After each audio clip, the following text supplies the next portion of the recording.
Aroma antiseptik yang tajam bercampur dengan bau kopi saset yang mulai dingin di meja jaga. Jarum jam di dinding UGD Rumah Sakit Medika Sentosa menunjukkan pukul 2 dini hari. Tetapi bagi Sinta Putri, malam masih panjang.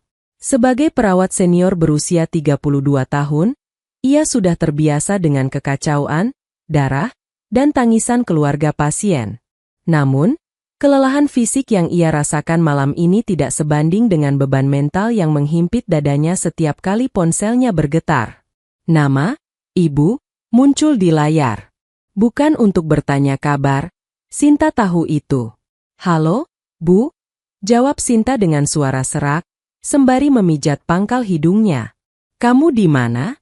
Transferan untuk pelunasan catering Fania kok belum masuk? Pihak vendor sudah menagih sejak sore tadi. Kamu mau bikin adikmu malu kalau resepsinya berantakan." Suara ibunya, Bu Ratna, langsung menyambar tanpa basa-basi. Sinta menghela napas panjang, menahan rasa perih di ulu hati. "Bu, aku baru gajian lusa. Lagi pula, bukannya ayah bilang sisa pembayaran itu urusan keluarga Dimas? Jangan hitung-hitungan sama adik sendiri, Sin. Dimas itu pengacara sukses. Kita harus tunjukkan kalau keluarga kita juga mampu. Fania itu adikmu satu-satunya. Dia mau pernikahan impian. Kamu kan sudah kerja. Gaji perawat UGD masa tidak bisa sisihkan sedikit? Ingat, kamu dulu nikah cuma sederhana. Biarkan adikmu merasakan yang lebih baik." Sambungan telepon diputus sepihak. Sinta menatap layar ponsel yang gelap dengan tatapan kosong. Kalimat ibunya selalu memiliki pola yang sama. Memeras, membandingkan, lalu membuang. Sejak kecil, Sinta paham posisinya. Ia adalah anak pekerja. Tugasnya adalah belajar keras, bekerja cepat, dan menjadi penyokong dana cadangan keluarga. Sementara Fania, adiknya yang 5 tahun lebih muda, adalah anak emas. Fania yang cantik, Fania yang manja, Fania yang tidak boleh lecet sedikit pun. Ketika Sinta harus banting tulang mengambil shift ganda untuk membiayai kuliah keperawatannya sendiri, Fania dibelikan mobil baru oleh ayah agar tidak kepanasan saat pergi ke kampus swasta mahal. Keesokan harinya, di hari liburnya, Sinta menjemput Adi, putranya yang berusia 6 tahun, dari sekolah. Adi adalah satu-satunya alasan Sinta tetap waras. Bocah laki-laki itu tumbuh cerdas dan peka, mungkin karena ia melihat bagaimana ibunya berjuang sendirian setelah perceraian yang pahit 3 tahun lalu. "Mama, nanti kita ke rumah Eyang?" tanya Adi sambil menggenggam tangan Sinta erat. "Iya, sayang. Tante Fania mau fitting baju terakhir. Kita harus bantu-bantu," jawab Sinta lembut, meski hatinya berat. Sesampainya di rumah orang tuanya, rumah yang renovasinya sebagian besar dibayar oleh uang tabungan Sinta, suasana sudah ramai. Di ruang tengah, Fania berdiri di atas podium kecil, mengenakan gaun pengantin putih gading bertahtakan kristal Swarovski. Ia tampak memukau, harus diakui. Di sekelilingnya, ayah dan ibu memandangnya dengan tatapan memuja yang tidak pernah Sinta dapatkan seumur hidupnya. "Kurang naik sedikit di pinggang, Bu," keluh Fania sambil berkaca. "Aku nggak mau kelihatan gemuk. Dimas itu perfeksionis." Sinta masuk melalui pintu samping sambil menggandeng Adi. "Assalamualaikum." Hanya asisten rumah tangga yang menjawab salamnya. Ayah menoleh sekilas, lalu kembali fokus pada Fania. "Nah, itu kakakmu datang. Sin, tolong ambilkan minum buat Fania. Dia capek berdiri terus." Sinta meletakkan tasnya, menyuruh Adi duduk tenang di sofa sudut, lalu berjalan ke dapur. Ia menuangkan air dingin, perannya di rumah ini tidak pernah berubah. Pelayan yang dimuliakan hanya karena memiliki hubungan darah. Saat Sinta kembali membawa gelas, Fania menatapnya dari pantulan cermin. Tatapan itu bukan tatapan rindu seorang adik, melainkan tatapan menilai yang merendahkan. "Mbak Sin, nanti pas resepsi, Mbak jangan pakai kebaya yang warnanya terlalu cerah ya.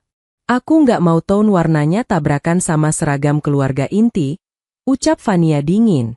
Bak pakai seragam yang ibu kasih kemarin, Van? Warna abu-abu tua, jawab Sinta datar. Fania tersenyum miring. Baguslah. Cocok sama aura Mbak. Oh ya? Nanti Adi tolong dikondisikan. Jangan lari-larian. Dimas mengundang banyak kolega hukum dan hakim senior. Aku nggak mau ada anak kecil tantrum yang merusak suasana elegan pestaku. Kalau perlu, Adi nggak usah masuk ke ballroom utama pas acara inti. Darah Sinta berdesir panas. Menghina dirinya sudah biasa, tapi membatasi ruang gerak anaknya adalah hal lain. Adi anak yang sopan, Van. Dia tahu cara bersikap. Ya, sama seperti bapaknya dulu kan? Sopan tapi akhirnya ninggalin utang dan lari, celetuk ibu dari sofa, sambil tertawa kecil seolah itu lelucon ringan. Ayah ikut terkekeh. Sinta membeku. Gelas di nampan bergetar pelan. Luka lama itu dikorek lagi dengan santai. Mantan suaminya memang pergi meninggalkan masalah finansial, dan Sinta yang membereskannya sendiri tanpa bantuan sepeser pun dari orang tuanya. Tapi mendengar itu dijadikan bahan tertawaan di depan Adi, meski anaknya mungkin belum paham sepenuhnya, membuat dadanya sesak. Sudah, Bu, kata Fania, mengibaskan tangan seolah bosan. Mbak Sin, pokoknya nanti Mbak tugasnya di meja penerima tamu yang bagian souvenir. Ya, jangan keluyuran ke area VIP kalau nggak dipanggil. Aku mau semuanya sempurna. Dimas Pranata menikahi Fania Putri, bukan keluarga sirkus. Sinta menelan ludahnya yang terasa pahit. Ia menatap Fania, lalu beralih ke kedua orang tuanya yang sibuk membetulkan ekor gaun Fania. Tidak ada yang bertanya apakah Sinta sudah makan, atau bagaimana sekolah Adi. Keberadaannya di ruangan itu hanya sebagai objek suruhan dan sasaran tembak untuk meninggikan ego Fania. Di sudut sofa, Adi menatap ibunya dengan mata bulat yang cemas. Sinta memaksakan senyum ke arah putranya, sebuah senyum yang menyiratkan. Sabar ya, Nak. Kita hanya perlu bertahan 1 minggu lagi sampai pesta ini selesai. Namun, Sinta tidak tahu bahwa apa yang sedang dipersiapkan Fania bukan sekadar pesta pernikahan. Adiknya sedang menyusun panggung untuk sebuah pertunjukan kejam, di mana Sinta akan dijadikan tumbal demi kepuasan ego mereka, sebuah rencana yang akan mengubah hidup mereka semua selamanya. 3 hari menjelang resepsi, ketegangan di rumah orang tua Sinta semakin memuncak. Ruang tamu yang biasanya lengang kini penuh tumpukan kotak souvenir dan dekorasi tambahan yang belum terpasang. Sinta baru saja lepas dinas pagi, matanya masih terasa berat, namun ia langsung disodorkan tumpukan kain satin untuk pita kursi oleh ibunya. Kamu pasang pitanya sekarang. Fania tidak suka kalau pitanya lecek, jadi harus disetrika dulu satu-satu. Perintah Bu Ratna tanpa menoleh, tangannya sibuk memilah daftar tamu VIP. Bu, aku baru sampai. Boleh aku mandi dan makan sebentar? Adi juga belum aku jemput dari tempat penitipan. Pinta Sinta pelan. Adi biar dijemput Pak D-nya nanti sekalian lewat. Kamu kerjakan ini dulu. Nanti malam ada makan malam keluarga dengan Dimas. Kamu jangan bikin malu dengan datang terlambat atau bau rumah sakit, sahut ibunya ketus. Sinta hanya mengangguk lemah. Ia meletakkan tas kerjanya dan mulai menyalakan setrika. Uap panas menerpa wajahnya yang lelah. Di lantai atas, terdengar gelak tawa Fania yang sedang melakukan panggilan video dengan teman-teman sosialitanya, membahas pesta lajang yang baru saja mereka lakukan di Bali. Pesta yang biayanya sebagian dipinjam dari kartu kredit Sinta dengan alasan dana talangan sementara. Pukul 7 malam, Dimas Pranata tiba. Sinta baru kali ini melihat calon adik iparnya secara langsung dalam jarak dekat. Sebelumnya, ia hanya melihat foto-foto Dimas di Instagram Fania. Pria itu bertubuh tegap, mengenakan kemeja batik lengan panjang yang rapi, dan memiliki sorot mata yang tajam namun tenang. Wibawanya sebagai pengacara muda yang sedang naik daun sangat terasa. Selamat malam, Om, Tante, sapa Dimas santun, mencium tangan kedua orang tua Sinta. Malam, Nak Dimas. Ayo, Ayo duduk. Maaf ya rumah agak berantakan, sambut ayah dengan nada suara yang dibuat selembut mungkin, sangat berbeda dengan nada bentakan yang biasa ia gunakan pada Sinta. Fania segera menggelayut manja di lengan Dimas. Mas, kenalin ini Mbak Sinta. Kakakku yang sering aku ceritakan. Sinta yang sedang menata piring di meja makan tersenyum canggung. Ia merasa kerdil dengan pakaian rumah sederhananya dibandingkan Fania yang tampil full makeup. Dimas menatap Sinta, lalu mengulurkan tangan.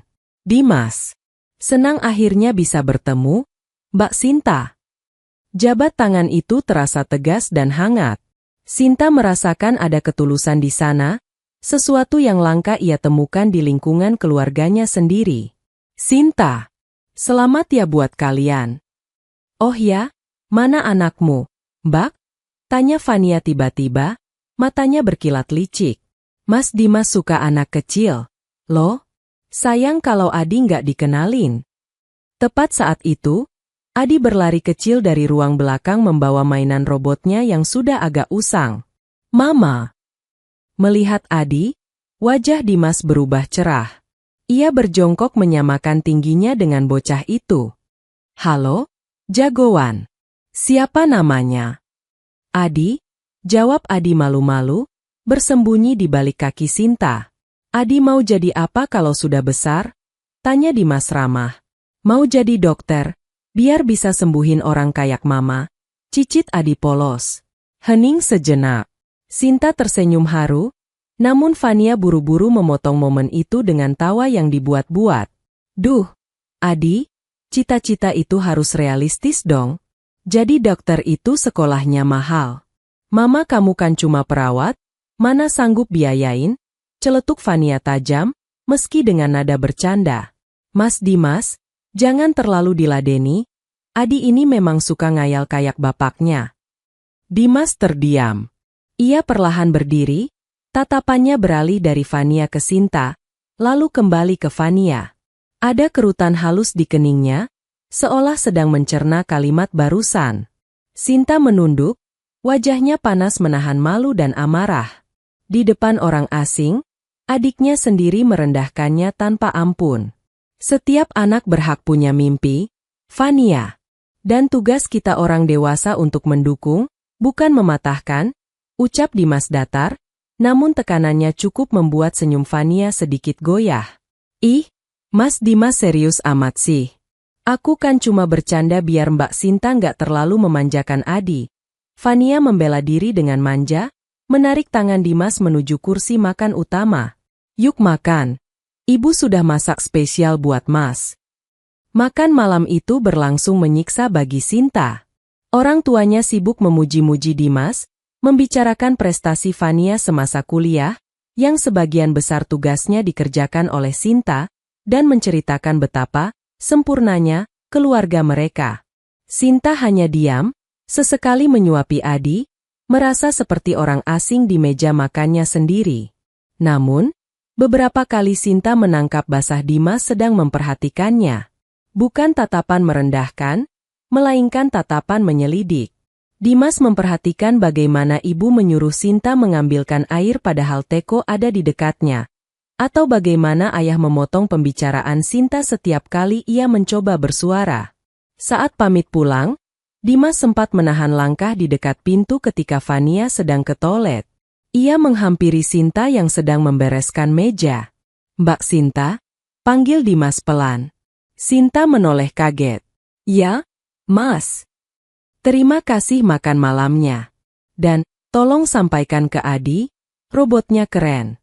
Saya punya satu set Lego lama di rumah, mungkin kapan-kapan bisa buat Adi, ujar Dimas. Sinta tertegun. Terima kasih, Mas. Itu sangat berarti buat Adi. Satu lagi, tambah Dimas, suaranya merendah. Fania bilang Mbak yang mengurus semua vendor catering sendirian? Pastikan Mbak istirahat. Mata Mbak kelihatan lelah sekali. Belum sempat Sinta menjawab, Fania sudah muncul kembali, langsung menggandeng lengan Dimas posesif dan menariknya keluar. Sinta menatap punggung pria itu menjauh. Untuk pertama kalinya, Ia merasa adiknya mendapatkan seseorang yang jauh lebih baik dari yang pantas ia dapatkan. Dimas terlalu baik, terlalu peka. Malam itu, setelah Adi tidur, Fania mengetuk pintu kamar Sinta. Tidak seperti biasanya, wajahnya tampak serius, namun ada seringai tipis di bibirnya. "Mbak, aku sudah atur rundown acara resepsi," kata Fania sambil bersandar di kusen pintu. "Oh ya, nanti di tengah acara, sebelum potong kue, aku minta MC panggil Mbak ke atas panggung. Aku mau bikin pidato khusus tentang keluarga, tentang kakak dan adik." Jantung Sinta berdebar. Apakah ini momen rekonsiliasi? Apakah di hari bahagianya, Fania akhirnya ingin berdamai? Harapan bodoh itu tumbuh lagi di hati Sinta. "Kamu serius, Van? Kamu mau Mbak naik panggung?" "Iya. Aku mau semua orang lihat Mbak Sinta. Aku mau cerita ke semua tamu, termasuk kolega Mas Dimas, tentang bagaimana peran Mbak selama ini." Fania tersenyum manis, terlalu manis. "Pakai baju yang rapi ya, Mbak. Jangan bikin malu. Ini momen penting buatku, biar semua jelas." Sinta mengangguk, matanya berkaca-kaca. "Makasih, Van. Mbak akan siap." Sinta tidak melihat kilatan kejam di mata Fania saat adiknya itu berbalik pergi. Ia tidak tahu bahwa peran yang dimaksud Fania bukanlah sebagai pahlawan keluarga, melainkan sebagai contoh kegagalan yang akan dipajang di etalase penderitaan demi meninggikan status Fania sebagai wanita sempurna pilihan Dimas. Malam itu Sinta tidur dengan sedikit harapan, sementara di kamar sebelah, Fania sedang mengetik naskah pidato di ponselnya sambil terkikik pelan. Sebuah naskah yang dirancang untuk menghancurkan kakaknya hingga ke titik nol. Hari yang dinanti itu akhirnya tiba. Matahari belum genap terbit, tetapi hiruk-pikuk di Grand Ballroom Hotel Emerald sudah terasa mencekik. Bagi Fania, ini adalah hari penahbisan dirinya sebagai ratu. Bagi Sinta, ini adalah maraton tanpa garis finish. Sejak pukul 4 pagi, Sinta sudah sibuk memastikan catering sarapan untuk keluarga besar dari pihak laki-laki tersedia tepat waktu. Ia berlarian dari dapur hotel ke ruang rias pengantin dengan sepatu hak rendah yang mulai menggerogoti tumitnya. Sementara itu, di dalam kamar suite pengantin, Fania dikelilingi oleh tim penata rias profesional, ibarat selebriti yang hendak melangkah ke karpet merah. "Mbak Sin, itu bunga mawar di meja akad kok warnanya agak pucat? Kamu cek nggak sih vendor florisnya kemarin?" teriak Fania saat Sinta masuk membawa nampan buah potong. Wajah Fania sudah setengah dirias, namun keningnya berkerut penuh amarah. "Itu champagne rose, Van. Memang warnanya soft begitu, sesuai pesananmu?"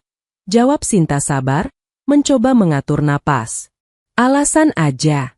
Pokoknya ganti yang lebih segar sebelum Dimas datang," bentak Fania, lalu kembali tersenyum manis pada cermin saat perias membedaki pipinya. Sinta keluar kamar dengan langkah gontai. "Tidak ada, terima kasih. Tidak ada tawaran untuk dirias." Sinta harus mendandani dirinya sendiri di toilet umum pegawai hotel karena kamar keluarga penuh sesak oleh kerabat jauh yang berebut cermin. Dengan kebaya seragam berwarna abu-abu tua yang terkesan kusam, pilihan Fania, Sinta memulas bedak tipis untuk menutupi kantung matanya yang menghitam. Prosesi akad nikah berlangsung hikmat pukul 9 pagi. Dimas mengucapkan ijab kabul dengan lancar, tegas, dan penuh wibawa. Suara, sah, menggema, diikuti doa-doa syukur. Namun, saat sesi foto keluarga, kejanggalan itu mulai terlihat nyata. Fotografer mengatur posisi. Ayah dan ibu duduk mengapit pengantin. "Kakaknya, tolong masuk, Bu," instruksi fotografer. Ibu menarik lengan Sinta, tapi bukan untuk didekatkan ke tengah, melainkan digeser ke paling pinggir, nyaris tertutup dekorasi pilar. "Kamu di pinggir saja, Sin. Kebayamu agak kusut, nanti merusak estetika foto," bisik ibu tajam. Sinta tersenyum kecut, menelan ludah. Ia berdiri kaku di ujung barisan. Adi, yang mengenakan setelan jas kecil sewaan, Berdiri memeluk kaki ibunya, tampak bingung melihat nenek dan kakeknya yang tidak sekalipun menoleh padanya. Dari sudut matanya, Sinta melihat Dimas menoleh. Pria itu tampak tidak nyaman dengan formasi tersebut.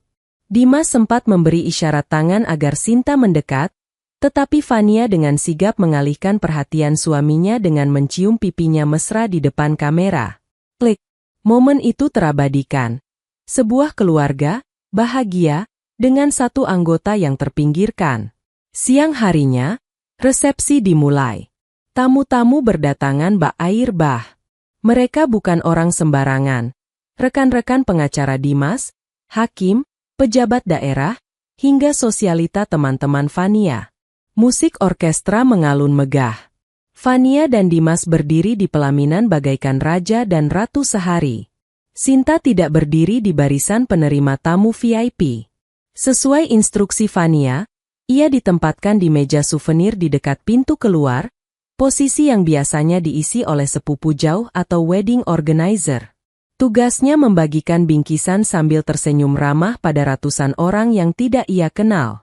"Mama, aku haus," rengek Adi yang duduk di kursi lipat di belakang meja souvenir. Bocah itu sudah berjam-jam diam, bosan setengah mati karena dilarang berlarian. "Sebentar ya, sayang. Mama ambilkan air mineral." Sinta bergegas ke arah meja prasmanan yang mulai sepi.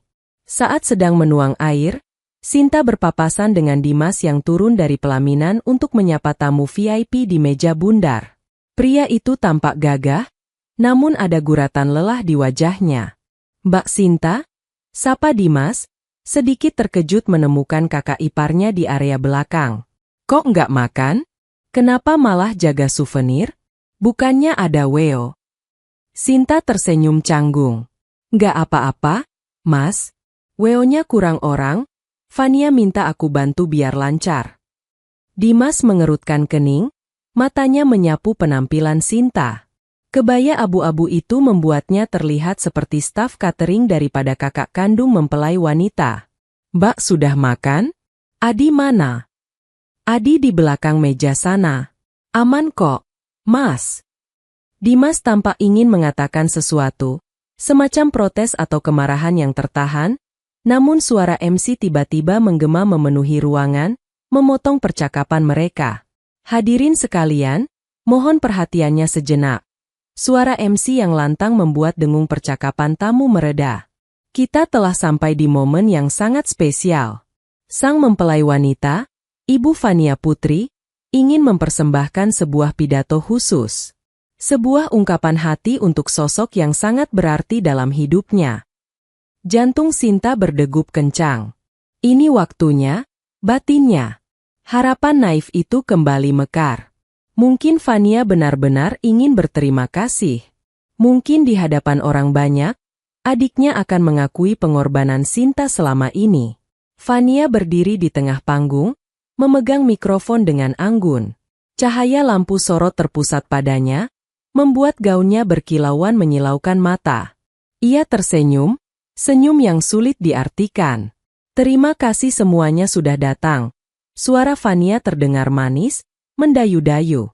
"Hari ini adalah hari paling bahagia buat saya. Tapi, kebahagiaan ini rasanya kurang lengkap kalau saya tidak memanggil kakak saya tercinta, Sinta Putri, untuk naik ke atas panggung." Semua mata tertuju mencari sosok Sinta. Dengan kaki gemetar, Sinta keluar dari balik meja souvenir.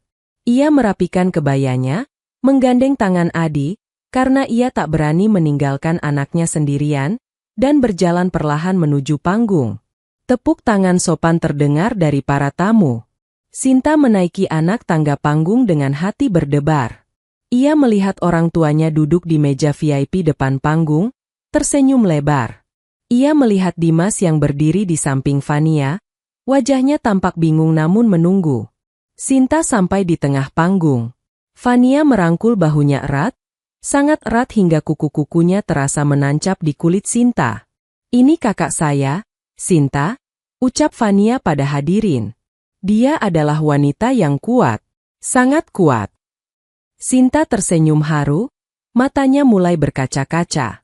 Tapi, Nada suara Fania tiba-tiba berubah. Jeda yang ia berikan terasa dingin dan menusuk.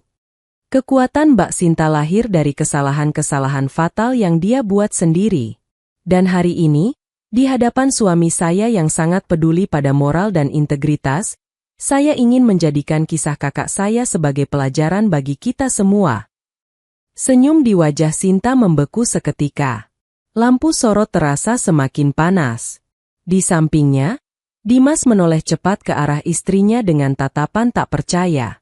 Sinta belum sadar sepenuhnya bahwa ia baru saja melangkah masuk ke dalam perangkap yang akan menelanjanginya di hadapan dunia. Panggung ini bukan panggung penghormatan. Ini adalah panggung eksekusi. Hening seketika menyergap ballroom. Ratusan tamu undangan, yang sebagian besar adalah kalangan terhormat, kini memusatkan perhatian penuh pada panggung. Sinta merasa dunianya seolah melambat. Ia bisa merasakan genggaman tangan Adi yang semakin erat dan gemetar pada jarinya. Fania berdeham kecil, mengatur napas agar suaranya terdengar emosional namun tetap terkontrol. Hadirin sekalian, lanjut Fania, suaranya kini bergetar yang dibuat-buat seperti sedang menahan tangis. Ayah dan ibu selalu mengajarkan kami untuk jujur, meski kejujuran itu pahit. Mbak Sinta adalah contoh nyata bagaimana keras kepalanya seseorang bisa menghancurkan masa depannya sendiri. Sebagai perawat UGD, dia mungkin penyelamat bagi pasiennya, tapi bagi keluarga kami, dia adalah luka yang kami tutup-tutupi selama bertahun-tahun. Sinta merasa pasokan oksigen di sekitarnya mendadak hilang. Ia menoleh ke arah orang tuanya di bawah panggung, berharap mereka akan berdiri dan menghentikan kegilaan ini. Namun, yang ia lihat justru ayah yang mengangguk pelan dan ibu yang menutup mulut dengan sapu tangan, seolah-olah mereka adalah orang tua yang sedang menanggung malu luar biasa atas aib anak sulungnya. Mbak Sinta adalah anak yang jujur saja, kehadirannya di keluarga kami tidak pernah direncanakan. Fania mengucapkan kata, anak yang tidak diinginkan, dengan penekanan yang begitu tajam. Beberapa tamu berbisik kaget. Dia tumbuh dengan rasa benci pada keteraturan. Dia memilih jalan hidup yang salah, menikah dengan pria yang tidak jelas, dan akhirnya menjadi ibu tunggal yang gagal mempertahankan rumah tangganya. Fania menoleh ke arah Sinta, menatapnya dengan pandangan penuh belas kasihan yang palsu. Aku menceritakan ini semua bukan untuk menghinamu, Mbak, tapi sebagai pengingat bagi diriku sendiri dan Mas Dimas, bahwa dalam pernikahan, integritas adalah segalanya. Aku tidak ingin menjadi seperti Mbak Sinta, yang hidupnya penuh kekacauan dan harus membesarkan anak tanpa figur ayah yang benar. Kasihan Adi, harus menanggung beban dari ego ibunya yang keras kepala. Sinta merasa bumi seperti bergoncang. Setiap kata yang keluar dari mulut Fania seperti siraman air keras pada luka lama yang ia coba sembuhkan sendirian. Di sampingnya, Adi mulai terisak pelan. Bocah itu memang belum mengerti seluruh arti kata-kata tantenya, tapi dia merasakan ibunya sedang disakiti. Fania, cukup, bisik Dimas. Suaranya rendah namun penuh penekanan. Ia mencoba meraih mikrofon dari tangan istrinya, tapi Fania menghindar dengan gerakan anggun yang terlihat seperti gerakan spontan. Tunggu dulu, Mas. Aku belum selesai. Fania melanjutkan, kini menatap para tamu VIP, rekan-rekan pengacara Dimas. Maka dari itu, di depan suami saya yang sangat menjunjung tinggi hukum dan hak anak, saya ingin berjanji. Saya akan menjadi istri yang berbeda dari kakak saya. Saya tidak akan membiarkan aib masuk ke rumah tangga kita. Dan untuk Mbak Sinta, kami memaafkanmu karena telah menjadi beban bagi orang tua selama ini. Suasana ballroom yang tadinya penuh tawa kini berubah menjadi canggung dan mencekam. Beberapa tamu tampak muak, namun lebih banyak yang menatap Sinta dengan pandangan menghakimi, seolah-olah ia adalah noda di tengah pesta yang megah tersebut. Sinta berdiri mematung. Air matanya tidak jatuh. Ia terlalu mati rasa untuk menangis. Ia hanya bisa menatap satu persatu wajah orang-orang yang mengenalnya sejak kecil. Paman, bibi, tetangga, semuanya diam. Tak ada satupun yang membelanya. Tepat saat Fania hendak mengembalikan mikrofon kepada MC dengan senyum kemenangan, sebuah gerakan tak terduga terjadi. Dimas tidak menerima mikrofon itu untuk disimpan. Ia justru merebutnya dengan kasar dari tangan Fania. Wajah pria yang tadinya tenang itu kini memerah padam. Urat-urat di lehernya menegang. Saya rasa.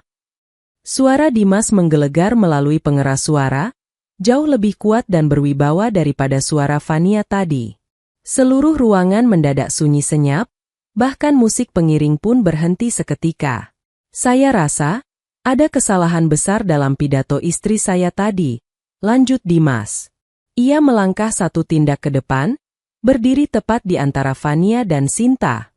Fania tersenyum kecil, mengira suaminya akan memberikan kalimat penutup yang lebih diplomatis untuk memperhalus serangannya. Namun, senyum itu menghilang ketika Dimas memutar tubuhnya, membelakangi Fania, dan berdiri melindungi Sinta serta Adi. Saya menikahi Fania karena saya percaya dia berasal dari keluarga yang penuh kasih dan kehormatan. Suara Dimas kini dingin, setajam pisau bedah. Tapi apa yang saya saksikan hari ini adalah tindakan yang paling tidak manusiawi yang pernah saya lihat selama saya berkarier di dunia hukum. Dimas menatap tajam ke arah mertuanya di kursi depan, lalu kembali ke arah tamu undangan. Seorang ibu tunggal yang berjuang membesarkan anaknya sendirian, bekerja di garis depan rumah sakit untuk menyelamatkan nyawa orang lain, bukanlah sebuah kegagalan.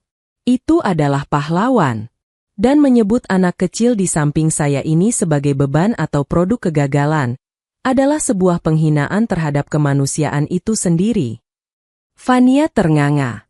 Mas, apa-apaan sih? Aku cuma... Diam, Fania, bentak Dimas, tanpa melepaskan mikrofon. Hari ini, di depan semua kolega saya menyatakan dengan tegas, saya tidak akan menjadi bagian dari keluarga yang merendahkan darah dagingnya sendiri demi sebuah citra kosong.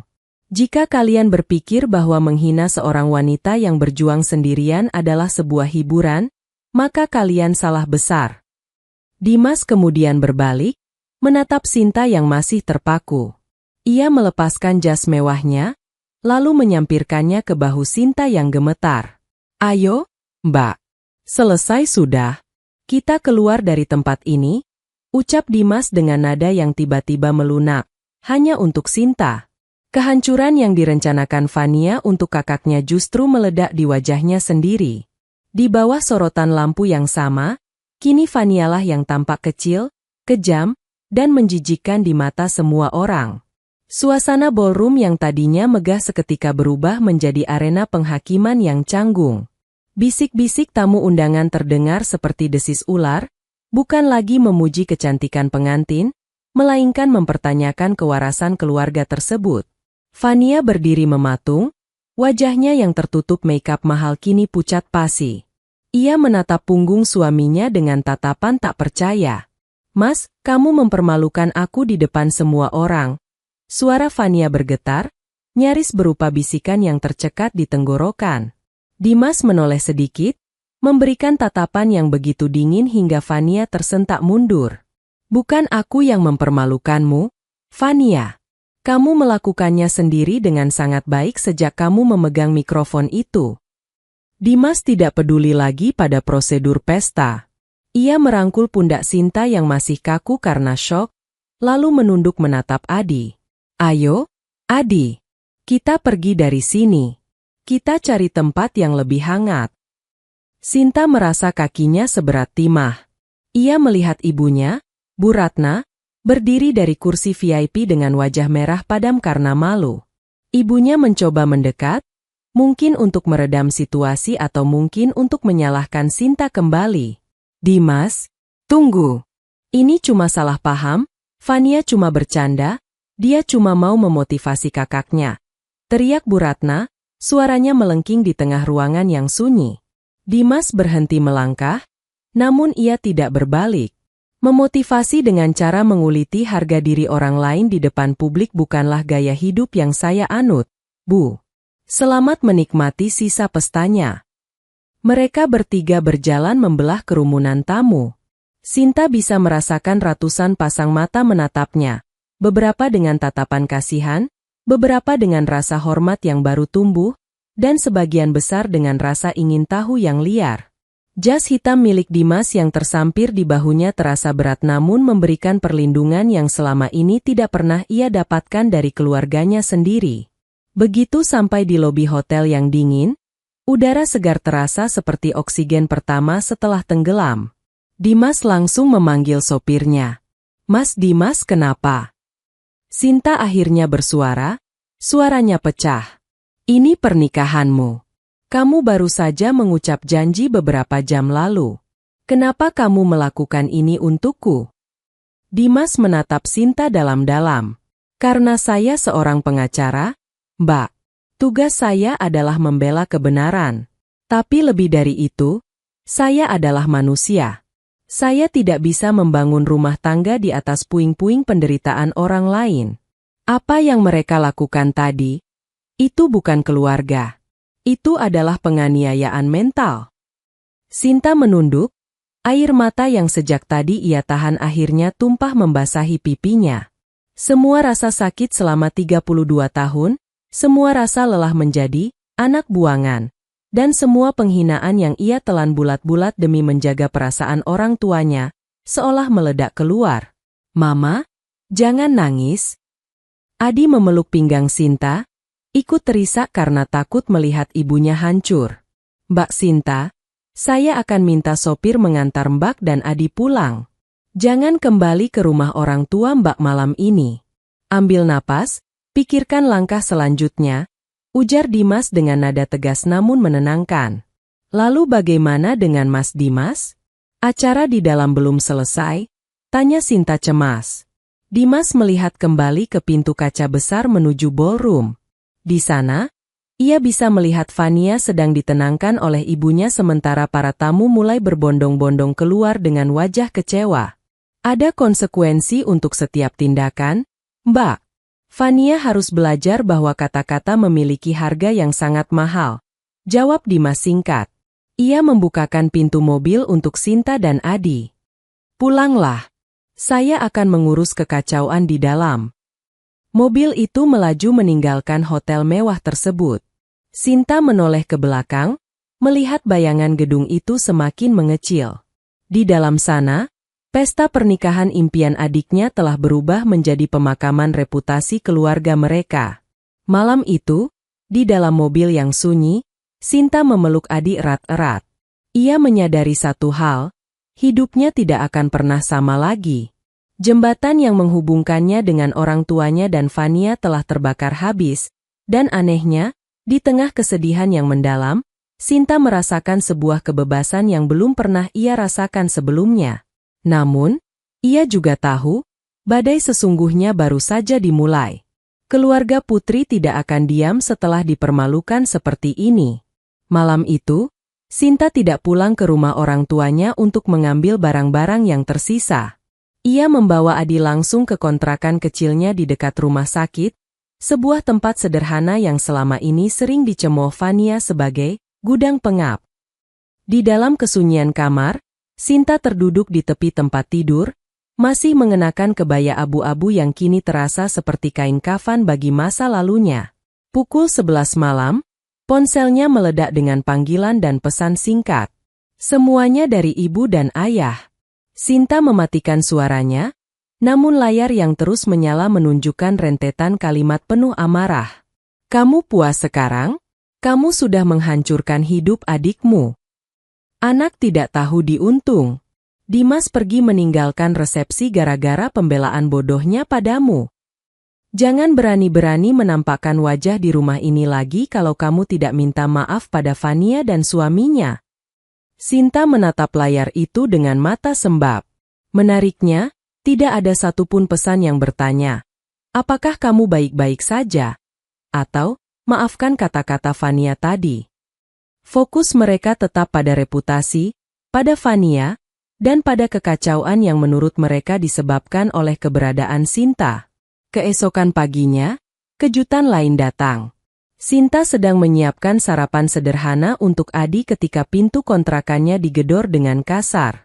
Begitu dibuka, ibunya berdiri di sana dengan mata merah dan wajah yang tampak lebih tua 10 tahun. Di belakangnya, Fania berdiri dengan kacamata hitam besar, namun isak tangisnya masih terdengar. "Puas kamu, Sin?" Bu Ratna langsung masuk tanpa dipersilakan, suaranya melengking. "Dimas tidak pulang ke rumah semalam. Dia menginap di hotel dan pagi ini asistennya datang mengambil barang-barangnya. Dia minta waktu untuk berpikir ulang tentang pernikahan ini. Kamu tahu apa artinya itu bagi keluarga kita? Malu, Sin? Malu?" Sinta meletakkan piring plastik di meja dengan perlahan. Ia menatap ibunya dengan ketenangan yang lahir dari keputusasaan. "Ibu menyalahkan aku? Bukankah Fania yang memegang mikrofon itu? Bukankah ibu dan ayah yang tertawa saat aku dihina sebagai anak yang tidak diinginkan di depan ratusan orang? Itu cuma cara Fania mencairkan suasana. Kamu saja yang terlalu sensitif," bentak Bu Ratna. "Fania itu sedang bahagia, dia cuma mau bercerita tentang perjuangan keluarga. Tapi kamu malah memasang muka menderita sampai Dimas merasa kasihan. Kamu sengaja, kan? Kamu iri karena pernikahanmu gagal dan adikmu mendapatkan pria seperti Dimas." Fania maju selangkah, melepaskan kacamatanya. Matanya bengkak. "Bak benar-benar jahat. Aku sudah siapkan pesta ini berbulan-bulan. Mas Dimas sekarang menganggapku wanita kejam karena dia tidak tahu betapa susahnya menghadapi Mbak selama ini. Mbak harus telepon dia. Bilang kalau semua yang aku katakan di panggung itu benar dan Mbak tidak keberatan." Sinta tertawa. Sebuah tawa kering yang membuat ibu dan Fania terdiam sejenak. "Kamu mau aku menelepon suamimu untuk membenarkan bahwa aku adalah sampah, supaya kamu bisa terlihat seperti malaikat lagi? Van, selama ini aku diam saat kamu mengambil uangku, saat kamu memakai barangmu, saat kamu memerintahku seperti pelayan. Tapi saat kamu mulai menyerang Adi, saat kamu menghina anakku di depan orang banyak." Sinta melangkah mendekat, membuat Fania mundur. "Ikatan kita putus di panggung itu, Van. Kurang ajar kamu." Bu Ratna mengangkat tangannya, hendak menampar Sinta. Namun, Sinta menahan pergelangan tangan ibunya. Kekuatannya sebagai perawat yang terbiasa mengangkat pasien membuat pegangannya kokoh. "Cukup, Bu. Jangan pernah pukul aku lagi. Selama 32 tahun aku mencoba menjadi anak yang berbakti hanya supaya kalian melihatku sedikit saja. Tapi hari ini aku sadar, meski aku memberikan nyawaku sekalipun, bagi kalian, aku tetaplah anak yang tidak diinginkan." "Keluar dari sini," perintah Sinta dingin. "Sin, ingat ya, kamu itu tidak punya siapa-siapa tanpa kami. Siapa yang mau menolong janda dengan anak satu sepertimu kalau bukan keluarga?" teriak ayah yang tiba-tiba muncul di ambang pintu dengan wajah angkuh. "Aku punya diriku sendiri. Dan aku punya Adi. Itu sudah lebih dari cukup dibanding memiliki keluarga yang justru menjadi racun dalam hidupku," jawab Sinta mantap. Setelah melalui perdebatan panjang yang penuh makian, mereka akhirnya pergi, meninggalkan kutukan bahwa Sinta akan hidup menderita selamanya. Sinta menutup pintu dan menguncinya rapat-rapat. Ia merosot di balik pintu, napasnya tersengal. Di sudut ruangan, Adi berdiri memperhatikan. Sinta segera menghampiri anaknya dan memeluknya erat. "Kita akan baik-baik saja, Nak. Hanya kita berdua, tapi kita akan baik-baik saja." Sinta tidak tahu apa yang akan dilakukan Dimas, atau bagaimana lingkungan sosial akan menilainya besok. Namun satu hal yang pasti, untuk pertama kalinya dalam hidupnya, Sinta merasa memiliki kendali penuh atas harga dirinya. Ia telah memutuskan hubungan yang merusak, meski itu berarti ia harus berjalan di jalan yang sangat sunyi untuk sementara waktu. Minggu-minggu pertama setelah pemutusan hubungan itu terasa seperti berjalan di tengah badai yang sunyi. Sinta mengganti nomor ponselnya dan memblokir semua akses media sosial keluarganya. Namun, dampak dari skandal pernikahan itu tidak hilang begitu saja. Di rumah sakit, Bisik-bisik rekan kerja sempat membuatnya tidak nyaman. Kabar tentang pidato Fania menyebar cepat di grup-grup WhatsApp, membuat Sinta merasa seperti spesimen di bawah mikroskop. Namun, kejutan besar datang justru dari pihak yang tidak ia sangka. Sore itu, saat Sinta baru saja selesai memandikan Adi, sebuah mobil sedan hitam berhenti di depan kontrakannya. Dimas Pranata turun dari mobil, masih dengan setelan kerja yang rapi namun wajah yang tampak jauh lebih rileks dibanding terakhir kali mereka bertemu di hotel. "Mas Dimas? Sedang apa di sini?" Sinta bertanya sambil berdiri di ambang pintu, merasa sedikit waspada. Dimas tersenyum tipis. "Boleh saya bicara sebentar, Mbak? Saya membawa titipan untuk Adi." Ia mengangkat sebuah kotak besar berisi set Lego yang pernah ia janjikan. Sinta mempersilakannya duduk di ruang tamu sempit yang hanya berisi satu sofa panjang dan meja kayu kecil. Adi yang melihat kotak mainan itu langsung matanya berbinar. Namun ia tetap menatap ibunya untuk meminta izin sebelum mendekat. "Dimas, saya minta maaf atas kekacauan yang terjadi pada pernikahanmu. Saya tidak pernah bermaksud merusak." "Berhenti di situ, Mbak," potong Dimas tegas. "Jangan pernah minta maaf atas sesuatu yang bukan kesalahan Mbak. Saya datang ke sini justru untuk berterima kasih. Kejadian di panggung itu adalah berkah yang menyamar. Itu membuka mata saya tentang siapa Fania sebenarnya sebelum saya melangkah lebih jauh dalam sebuah komitmen seumur hidup." Sinta tertegun. "Maksud Mas, kalian?" "Saya sudah mengajukan pembatalan pernikahan atau annulment," ujar Dimas tenang. "Secara hukum memang rumit, tapi bagi saya, pernikahan yang didasari atas kebencian dan manipulasi terhadap keluarga sendiri tidak memiliki fondasi. Fania dan orang tua Mbak terus-menerus mengirim pesan pada saya, mencoba memutarbalikkan fakta, tapi saya punya rekaman video pidato itu. Saya tahu kebenarannya." Dimas mengeluarkan sebuah amplop coklat. "Saya juga ke sini sebagai seorang pengacara. Saya dengar dari beberapa kerabat, ayah Mbak mencoba mengklaim bahwa Mbak memiliki utang besar pada keluarga untuk memeras Mbak agar kembali. Saya ingin membantu Mbak secara hukum jika mereka mulai melakukan intimidasi finansial." Air mata Sinta menggenang lagi, tapi kali ini bukan karena sedih. Ia merasa seperti baru saja mendapatkan bala bantuan di medan perang yang ia pikir harus ia hadapi sendirian. "Kenapa Mas membantu saya sejauh ini?" Dimas menatap Adi yang sedang sibuk merakit Lego di lantai. "Karena saya tumbuh di keluarga yang sangat menghargai kejujuran.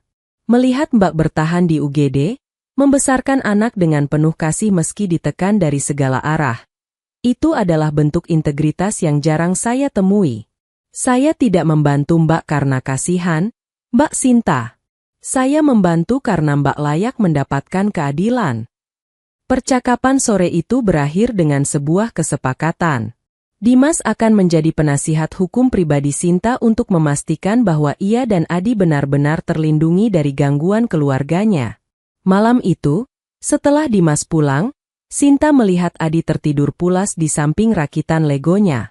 Untuk pertama kalinya dalam bertahun-tahun, Sinta tidak merasa cemas akan hari esok. Ia menyadari bahwa keluarga sejati memang tidak selalu datang dari rahim yang sama. Terkadang, Tuhan mengirimkan orang asing untuk menunjukkan di mana letak harga diri kita yang sebenarnya. Sinta menarik napas dalam. Ia tahu jalannya masih panjang, dan keluarganya pasti akan melakukan serangan balasan untuk menyelamatkan muka mereka. Namun, dengan Dimas di sisinya dan keberanian yang baru ia temukan, Sinta siap untuk benar-benar memulai hidup baru. Keputusan Sinta untuk memutus hubungan dengan keluarganya ternyata membawa dampak psikologis yang tidak ia duga. Meskipun ia merasa bebas, ada lubang besar di hatinya yang seringkali diisi oleh rasa bersalah yang tidak beralasan, sebuah residu dari gaslighting bertahun-tahun. Ada malam-malam di mana ia terbangun dengan keringat dingin, merasa seolah-olah ia adalah anak durhaka seperti yang dituduhkan ibunya. Atas saran Dimas, Sinta akhirnya memutuskan untuk menemui seorang psikolog. "Sinta, Kamu tidak sedang membuang keluargamu, ujar Dr. Linda, sang psikolog, dalam salah satu sesi mereka. Kamu sedang menyelamatkan dirimu dan Adi dari bangunan yang sedang terbakar. Menyelamatkan diri bukan berarti jahat. Kata-kata itu menjadi mantra baru bagi Sinta. Ia mulai belajar mengenali pola-pola manipulasi yang selama ini ia anggap sebagai kasih sayang orang tua. Sinta juga mulai membawa Adi untuk berkonsultasi, memastikan bahwa trauma di hari pernikahan itu tidak mengakar pada pertumbuhan putranya. Di sisi lain, kehidupan karir Sinta justru mengalami lonjakan yang tidak terduga. Kepala ruang UGD, Bu Sarah, yang ternyata hadir di pernikahan Fania sebagai tamu dari pihak kolega, memanggil Sinta ke ruangannya suatu pagi. Sinta, saya minta maaf baru membicarakan ini sekarang. Saya ada di sana malam itu, ucap Bu Sarah lembut. Saya kagum dengan ketenanganmu. Saya tahu kamu perawat yang hebat, tapi melihat integritasmu malam itu, saya yakin kamu punya kapasitas lebih. Sinta ditawari untuk mengikuti pelatihan manajemen rumah sakit dan diproyeksikan menjadi kepala perawat di unit baru. Ini bukan sekadar promosi, ini adalah validasi bahwa kerja kerasnya selama ini dilihat oleh orang-orang yang tepat. Sementara itu, kabar dari seberang mulai terdengar semakin buruk. Tanpa dukungan dana dari Sinta, gaya hidup mewah Fania dan kedua orang tuanya mulai goyah. Pernikahan Fania dan Dimas resmi dibatalkan secara hukum agama dan negara, sebuah proses yang memalukan bagi keluarga putri karena alasan pembatalannya mencakup penipuan karakter. Fania kehilangan statusnya sebagai istri pengacara sukses, bahkan sebelum ia sempat menikmati bulan madu. Di lingkungan sosial mereka, cerita tentang pidato kejam Fania telah menjadi rahasia umum. Teman-teman sosialitanya perlahan menjauh, tak ingin diasosiasikan dengan seseorang yang memiliki reputasi seburuk itu. Suatu sore, saat Sinta sedang berjalan menuju parkiran rumah sakit, ia melihat sosok yang sangat ia kenal berdiri di dekat mobilnya. Itu Fania. Tapi tidak ada lagi kesan glamor. Wajahnya tampak kusam, dan ia mengenakan pakaian yang terlihat biasa saja. Mbak Sin, panggil Fania dengan suara yang tidak lagi melengking, melainkan penuh rintihan. Sinta berhenti, menjaga jarak. Ada apa, Van? Mbak, tolong bicara sama Mas Dimas. Dia memutus semua akses komunikasi. Ayah sedang sakit karena stres memikirkan cicilan rumah yang menunggak. Mbak punya uang, kan? Sedikit saja, untuk biaya berobat ayah. Fania mencoba memegang tangan Sinta, namun Sinta menariknya dengan sopan. Sinta menatap adiknya. Tidak ada rasa benci yang meluap-luap lagi, hanya ada rasa iba yang dalam. Iba karena Fania masih tidak mengerti di mana letak kesalahannya. Van, ayah sakit atau cicilan rumah menunggak itu bukan tanggung jawabku lagi. Kalian yang memilih untuk membuangku malam itu. Dan soal Dimas, dia bukan orang yang bisa disuruh-suruh. Apalagi olehku, ucap Sinta datar. Mbak benar-benar tega ya? Mbak mau lihat ayah mati? Fania mulai histeris, pola lamanya muncul kembali. Dulu, saat aku butuh bantuan untuk biaya persalinan Adi karena mantan suamiku pergi, ibu bilang apa? Itu urusanmu sendiri, jangan bebani keluarga. Sekarang, aku hanya mengembalikan kalimat itu padamu, Van. Sinta masuk ke dalam mobil dan menguncinya. Saat ia melaju pergi, ia melihat dari spion Fania yang menghentak-hentakkan kakinya di aspal, menangis seperti anak kecil yang kehilangan mainannya. Sinta menarik napas panjang. Luka itu masih ada, tapi tidak lagi membuatnya berdarah. Ia sedang belajar bahwa menjadi kuat terkadang berarti menjadi tega demi melindungi kedamaian yang baru saja ia bangun. Malam itu, Dimas mengirimkan pesan singkat. Bagaimana harimu? Besok saya ada tiket pertunjukan sirkus untuk Adi. Kalau Mbak tidak keberatan, saya ingin menemani kalian. Sinta tersenyum. Untuk pertama kalinya, ia merasa masa depannya bukan lagi tentang bertahan hidup, tapi tentang benar-benar menikmati hidup. Pertunjukan sirkus akhir pekan itu menjadi tonggak sejarah baru dalam hidup Sinta. Di bawah tenda besar dengan lampu warna-warni, ia melihat Adi tertawa lepas, tawa paling murni yang pernah ia dengar dari putranya. Di samping mereka, Dimas duduk dengan santai, menanggalkan setelan jas mahalnya dan hanya mengenakan kaos polo sederhana. Pria itu tampak menikmati setiap momen, sesekali menjelaskan trik akrobat pada Adi dengan penuh kesabaran. Sinta menyadari sesuatu yang mengejutkan. Selama 6 tahun membesarkan Adi, ia hampir tidak pernah benar-benar hadir secara emosional karena pikirannya selalu terbagi untuk memenuhi tuntutan keluarganya. Kini, setelah beban itu dilepaskan, ia baru bisa melihat betapa cerdas dan lucunya putranya sendiri. "Mbak Sinta, Anda banyak melamun hari ini," ujar Dimas lembut saat mereka sedang mengantre es krim di sela pertunjukan. "Hanya merasa aneh, Mas." "Aneh karena ternyata hidup bisa sedamai ini," jawab Sinta jujur. "Dulu, hari libur seperti ini biasanya berarti saya harus menyetrika baju Fania atau mengantar ibu ke arisan. Merasa bahagia tanpa rasa takut itu, baru bagi saya." Dimas menatapnya dalam. "Kebahagiaan bukan hadiah yang harus Mbak beli dengan penderitaan. Itu hak Mbak sejak awal. Saya senang bisa melihat Mbak mulai menyadarinya." Kedekatan antara Sinta dan Dimas mulai berkembang secara organik. Tidak ada romansa yang terburu-buru. Mereka lebih banyak berdiskusi tentang buku, masa depan Adi, dan visi hidup. Dimas menjadi sosok mentor sekaligus pelindung bagi Sinta, sementara Sinta, dengan ketangguhannya, memberikan Dimas perspektif baru tentang arti kekuatan seorang wanita.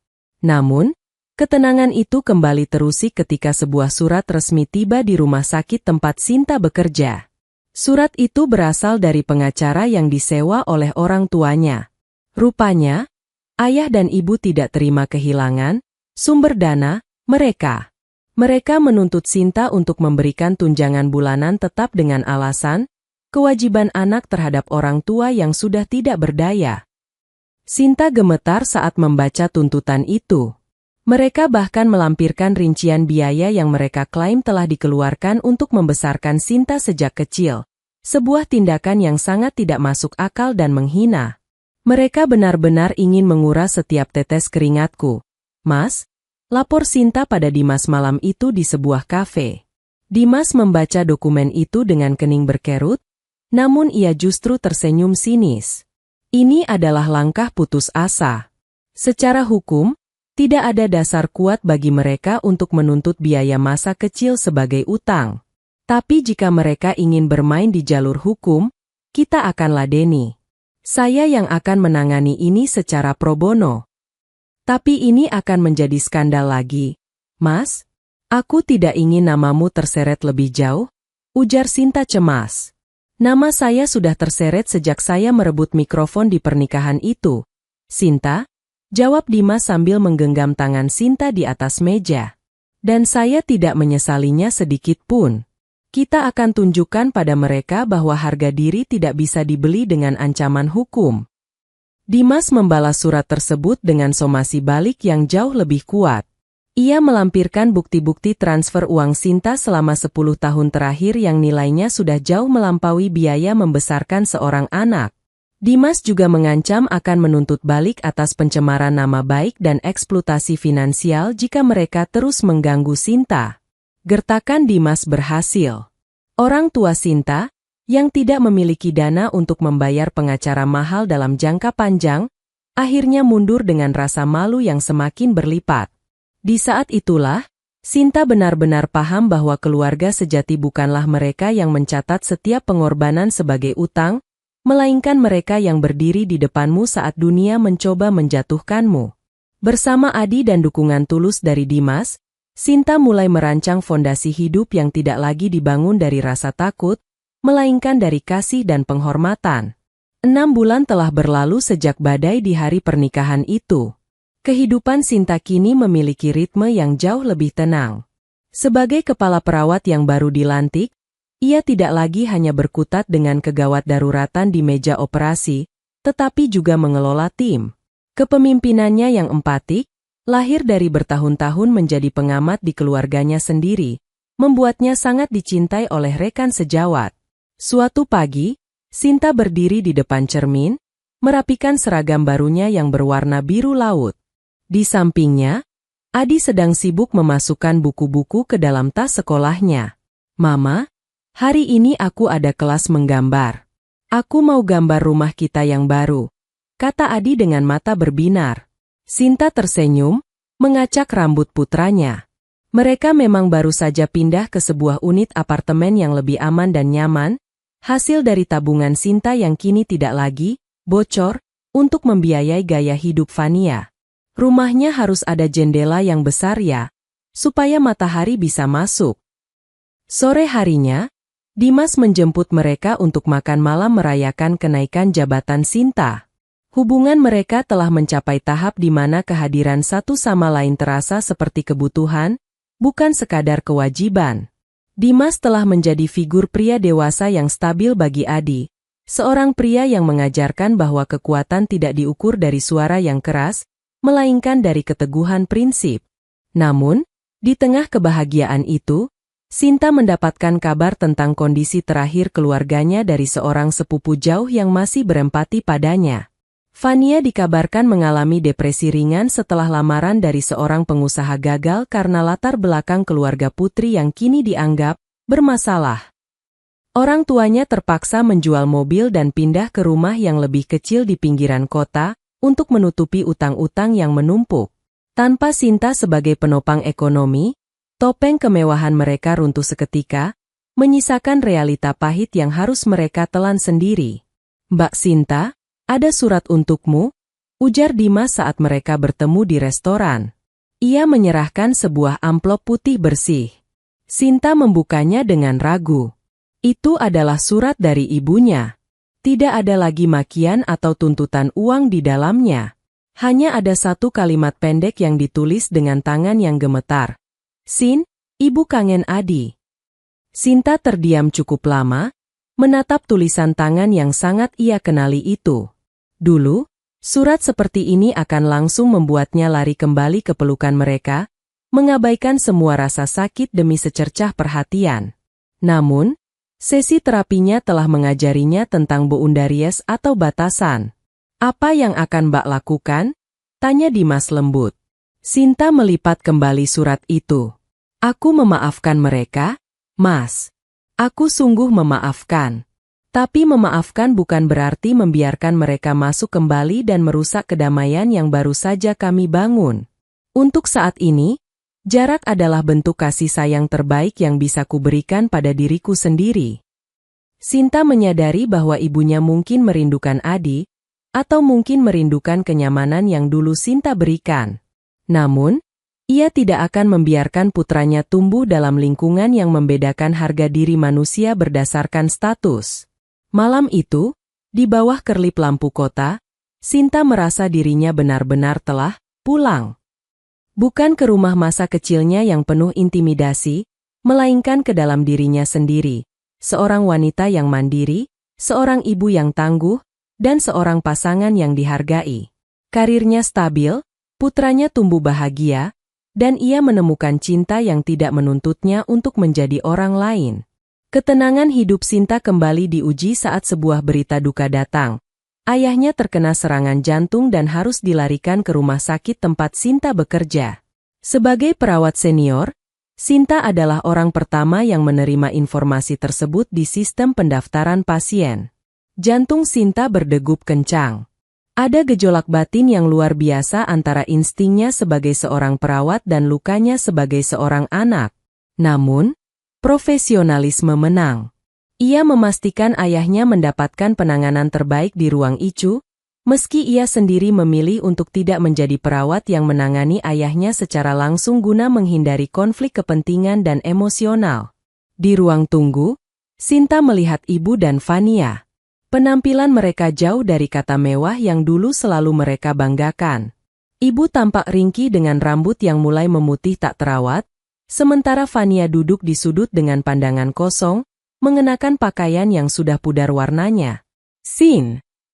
Suara ibu parau saat melihat Sinta mendekat. "Ayahmu, Dia ingin bertemu kamu. Fania mendongak, matanya merah. Tidak ada lagi nada menghina. Yang ada hanyalah rasa malu yang begitu dalam sehingga ia bahkan tidak sanggup menatap mata Sinta. Mas Dimas mana, Mbak? Tanyanya pelan. Dimas sedang di luar kota untuk urusan sidang. Jawab Sinta datar namun tidak kasar. Sinta masuk ke dalam ruang Icu. Di sana, ayahnya terbaring dengan berbagai selang yang menopang hidupnya. Pria yang dulu begitu dominan dan sering membentaknya itu kini tampak kecil dan tak berdaya. Sinta! Panggil ayahnya dengan suara yang hampir menyerupai bisikan. Maafkan ayah. Ayah salah. Ayah terlalu silau dengan keberhasilan semu Fania sampai tidak melihat siapa yang sebenarnya selalu ada untuk kami. Sinta menggenggam tangan ayahnya yang dingin. Ia merasakan air mata jatuh, namun bukan air mata kepedihan seperti dulu.